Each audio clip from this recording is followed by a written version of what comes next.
Olá meninas, eu sou Vanessa Bezerra do projeto Mulheres com Propósitos e nós estamos no nosso segundo estudo de Rebeca. O primeiro estudo nós falamos sobre a introdução de como Rebeca e Isaac se conheceram, aquele casamento perfeito e idealizado por Deus. Rebeca foi escolhida através de um sinal de Deus pelo servo de Abraão. Então a gente vê a mão de Deus realmente acontecendo no casamento de Isaac. Né? Deus preparou Rebeca para Isaac. A gente vê isso nitidamente quando Eliezer pede um sinal e ali aparece Rebeca no poço oferecendo água para ele. Então, a gente vê que desde o começo, antes mesmo de eles se verem, Deus já tinha preparado Rebeca para Isaac. E a gente vê o primeiro encontro, o primeiro olhar dos dois, como que foi, aquela coisa que realmente foi algo de Deus. Mas o que eu acho interessante na palavra de Deus é que Deus não esconde algumas coisas para nós. Ele não conta só historinhas de contos de fada, que tudo aconteceu bem e que tiveram um final feliz e viveram felizes para sempre. Não, porque são pessoas como eu e você, humanas, que temos pecado dentro de nós, que somos tendenciosos a pecar, temos a natureza pecaminosa dentro do nosso coração e não é diferente com Isaac e com Rebeca. E aí tudo começa a mostrar quem eles são, a carne deles começam a vir à tona quando realmente os filhos nascem. E aí eu acho que talvez este seja o conflito de vários casamentos. Filhos nasceram, muitos casamentos são destruídos por causa disso, porque a mulher e o homem não sabem administrar isso aí. E com Isaac e com Rebeca a gente vai contar a história deles para vocês entenderem. Rebeca era estéril. Engraçado que era assim como a sua sogra, né? Sara também era estéril. Mas Isaac, vendo isso, orou em favor a Deus por Rebeca. E isso está lá em Gênesis 25, 21, se você quiser conferir. Isaac orou ao Senhor em favor de sua mulher, porque era estéril. O Senhor respondeu à sua oração. Rebeca, sua mulher, engravidou. Os meninos se empurravam dentro dela. E aí, pelo que ela disse, por que está acontecendo isso? E ela foi consultar ao Senhor. E o Senhor disse para ela: 2 nações estão em seu ventre, já desde as suas entranhas 2 povos se separarão. Um deles será mais forte do que o outro, mas o mais velho servirá ao mais novo. E aí, se você quiser continuar, ali a gente já sabe da história de Esaú e Jacó. Esaú nasceu primeiro, era peludo, era ruivo, Jacó já não era, então mas ele já agarrado no calcanhar de Esaú, ele saiu também atrás. Mas Deus já tinha o primogênito para ele. Deus já tinha escolhido o seu primogênito, Jacó. E aí, sabe o que é engraçado, queridas? Eu fiquei pensando e ainda discutindo essas semanas, como eu não consegui gravar o vídeo na segunda-feira, eu fiquei pensando e isso ficou na minha cabeça. Eu falei: Senhor, por que o Senhor mudou tudo? Por que o Senhor bagunçou a história de Isaac e de Rebeca? Por que o Senhor colocou Jacó nascer por segundo e Jacó ser o primeiro? E aí, para você entender a importância da primogenitura na tradição hebraica, judaica, o primogênito, ele tinha muitos direitos. E só para você entender, o primogênito ele é tão importante. Se, por exemplo, um homem tem um filho e mais, por exemplo, 8 filhos homens, e o primeiro homem, ele tem direito sempre a 2 partes da herança. Além das bênçãos, além de ter o nome, além de tudo que vem com a primogenitura, mas ele tem 2 partes da herança e a outra parte é dividida entre os 8 filhos. Então, calma lá. Mas era só Jacó e Esaú, então era fácil, era só dividir em 2 partes, um para cada um. Não. Quando se tem 2 filhos homens, as 2 partes ficam somente com o primeiro filho e o segundo não herda nada, fica sem nada, então ele sai com uma mão na frente e a outra atrás. E aí, além de toda a responsabilidade. O primogênito, ele é o protetor da família. Ele é aquele que vai realmente, na família, ele tem aquela coisa de trazer a família, da aliança com a família, sabe? Ele tem dentro dele, além do dinheiro em si, da herança em si, ele tem a herança da bênção do Senhor dentro da sua vida. Então é algo muito além do que a gente imagina de importante. E se você quiser conhecer um pouco sobre essa palavra, sobre a primogenitura, vai lá e estuda, porque eu acho bem legal para você ter o contexto disso aí. E aí, Jacó já nasceu com essa vontade de ser o primeiro. Tanto é que ele agarrou no calcanhar de Esaú para tentar ser o primeiro. Bem ao contrário de Esaú. Esaú não queria dar a mínima para essa primogenitura. Esaú não estava nem aí. Esaú sabia que ele era o preferido de Isaac. Por ser um homem, Isaac preferia Esaú. E isso até alguns estudiosos falam pelo tipo físico de Esaú. Esaú realmente era um homem forte, era um homem caçador, era um homem que caçava, era um homem que a sua masculinidade era bem colocada para a sociedade, e Isaac tinha essa preferência sobre Esaú, por ser o homem mais velho, mais forte, caçador, e ele se deliciava nas caças de Esaú. E Jacó já não. Jacó já era aquele menino, eu fico imaginando, ele já sem pelo, mais lisinho, mais carinhoso, que ficava mais dentro de casa. E talvez por isso, essa afeição de Rebeca por Isaac.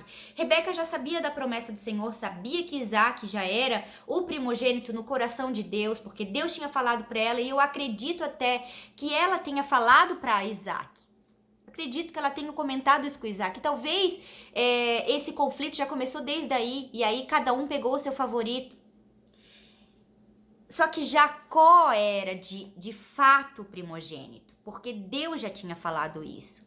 E aí, só que Esaú demonstrou nenhum interesse à sua primogenitura. E eu acho que Deus já sabia, Deus já sabia que Esaú não tinha essa maturidade, não queria nem saber da primogenitura. Por isso que no coração de Deus ele já tinha escolhido Jacó. Que Jacó realmente queria isso. E tanto é que a gente já sabe da história, Esaú vende a sua primogenitura para Jacó por um prato de guisado. Jacó preparou a lentilha ali para Esaú, que veio da caça morrendo de fome.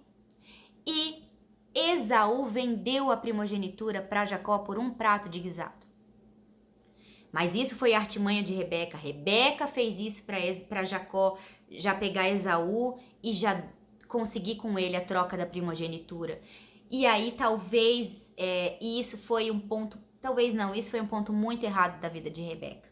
E trazendo para os nossos dias, hoje, para os nossos, talvez isso tudo tenha agravado o conflito. Eu acho que os dois erraram, sabe? A gente coloca, olhando para Rebeca quis agir conforme Deus na vida dos seus filhos. E Deus já tinha o favorito, Deus já tinha o primogênito, Deus já tinha tudo isso. E mesmo assim, Rebeca agiu de forma pecaminosa, porque é aí que nós erramos. Nós temos a nossa natureza pecaminosa e Rebeca não foi diferente. Só que Isaac também errou, porque ele não ouviu sua mulher. Então, queridas, o que a gente pode aprender com isso? O que nós podemos aprender com isso? Eu acho que várias coisas. Eu acho que talvez esse estudo renderia mais um monte de estudos, porque hoje os conflitos familiares são imensos por causa dos favoritismos. Cuidado, e eu queria deixar para você. Cuidado com os favoritismos, cuidado com aquilo que você coloca. Nós, mães, temos que nos policiarmos com os favoritismos, com os filhos favoritos. Não existe favoritos. Nós temos que tomar cuidado com isso, porque isso gera divisão na casa. E eu acredito que o que aconteceu com Rebeca e com Isaac foi o reino dividido. O seu lar ficou dividido, porque de cada lado um tinha o primogênito. E ninguém quis ouvir a Deus. Rebeca ouviu a Deus, Isaac não ouviu sua esposa. Mas aí Rebeca agiu com as suas próprias mãos e não deixou que Deus agisse conforme Deus tinha falado. Então, queridas, nós temos que nos policiarmos com como nós agimos. Aquilo que nós colocar a nossa vontade no que Deus tem dado para nós, no que Deus tem falado para nós. Nós temos a tendência de mudar o rumo da história das pessoas, nós temos a tendência de mudar o rumo da história dos nossos filhos, dos nossos maridos. Se nós não cuidarmos da nossa postura, nós somos sutis e nós articulamos a favor daquilo que a gente quer. E isso aconteceu com Rebeca, e se a gente for olhar, depois mais lá pra frente, Rebeca sofreu uma consequência muito grande. O que nenhuma mãe gostaria de sofrer. Porque daí o que aconteceu? Esaú vendeu a primogenitura para Jacó. Jacó conseguiu a bênção de Isaac. E aí Esaú ficou indignado por ter sido passado para trás e tentou matar Jacó. Então Rebeca pegou, preparou as coisas de Jacó e falou: filho, foge, daqui a um tempo você volta e aí a mãe te vê novamente. E Jacó fugiu, só que Rebeca nunca mais conseguiu ver Jacó.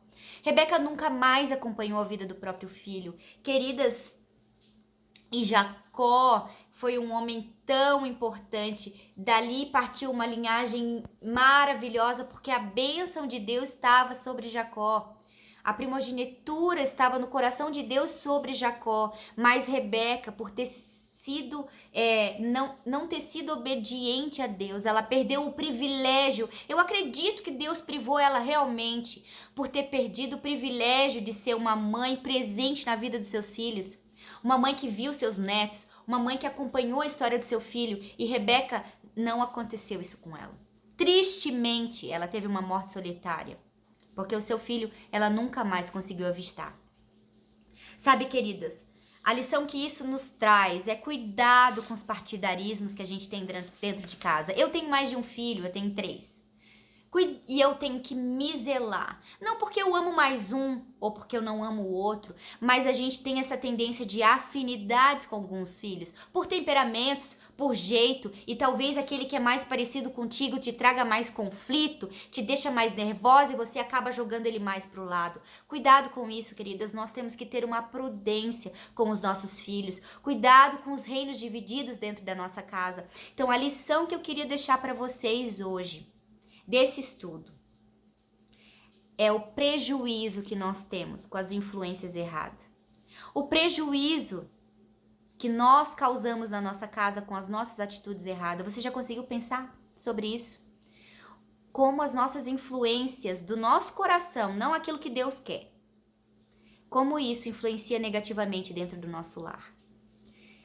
Temos que considerar sempre a presença de Deus na nossa vida, na nossa casa, mas justamente porque precisamos da presença de Deus por sermos pecadoras. Nós precisamos de Deus agindo através de nós. Porque se a gente age por nós mesmos, nós colocamos a nossa casa à falência. Nós colocamos a nossa casa a perder tudo. Procure conduzir a sua família, queridas, sob a instrução divina, não segundo ao seu coração, mas segundo o coração de Deus. Porque o nosso coração é enganoso. Nós temos a tendência de agir conforme a gente quer, mas o coração de Deus, ele é perfeito e puro. Então, tudo o que acontecer na sua casa, desde os conflitos mais bobos, coloque o coração do Senhor à frente do seu coração. Como verdadeira cristã, procure viver em paz com todos dentro da sua casa. Não busque favoritismo, não busque o favorito dentro da sua casa. Tenta viver, o nosso lar precisa estar em harmonia, e quem conduz ele em harmonia somos nós. Nós somos a guardiã dos nossos lares. Você é a guardiã do seu lar. Eu sou a guardiã do meu lar. Cabe a nós cuidarmos do que o nosso coração tem feito e deixar que Deus faça através de nós. Só seremos as guardiãs dos nossos lares quando Deus conduzir os nossos corações. Então eu queria deixar essa lição de Rebeca para você, que você reflita sobre isso e coloque diante de Deus cuidado com como você tem conduzido a sua casa. Amém, queridas? Um grande beijo e aguarde que vamos ter estudo sobre isso aqui. Vou fazer uma live com vocês, então aguarde e acompanhe, nos siga na rede social, nos acompanhe e vem comigo para os próximos estudos. Um grande beijo, fique com Deus e até o próximo estudo.